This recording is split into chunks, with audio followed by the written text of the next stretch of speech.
کہانی ایک ایسے سپاہی کی ہے جو خاموشی سے آگے بڑھتا رہا اور تاریخ رقم کرتا گیا۔ یہ ہیں جنرل عاصم منیر، پاکستان کی خاموش طاقت۔ ایک نوجوان جو فوج میں آنے سے پہلے قرآن پاک حفظ کر چکا تھا۔ PIMI میں اعلیٰ کارکردگی اور قیادت کے جراثیم پہلے دن سے واضح تھے۔ جہاں بات ہو قربانی کی، وہاں عاصم منیر سب سے آگے تھے۔ جب ملکہ اندرونی دشمنوں سے لڑ رہا تھا، تب آیا آپریشن بنیان اور مہسوس۔ یہ صرف گولیاں نہیں چلیں، یہ قوم کو دوبارہ جگانے کا عمل تھا۔ قیادت عاصم منیر کی۔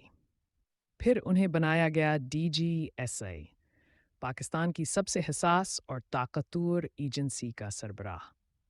انہوں نے وہ فیصلے کیے جو سیاست سے پاک تھے مگر پاکستان کے حق میں تھے۔ جب سیاست شور مچا رہی تھی، عاصم منیر خاموشی سے ریاست کی حفاظت کر رہے تھے۔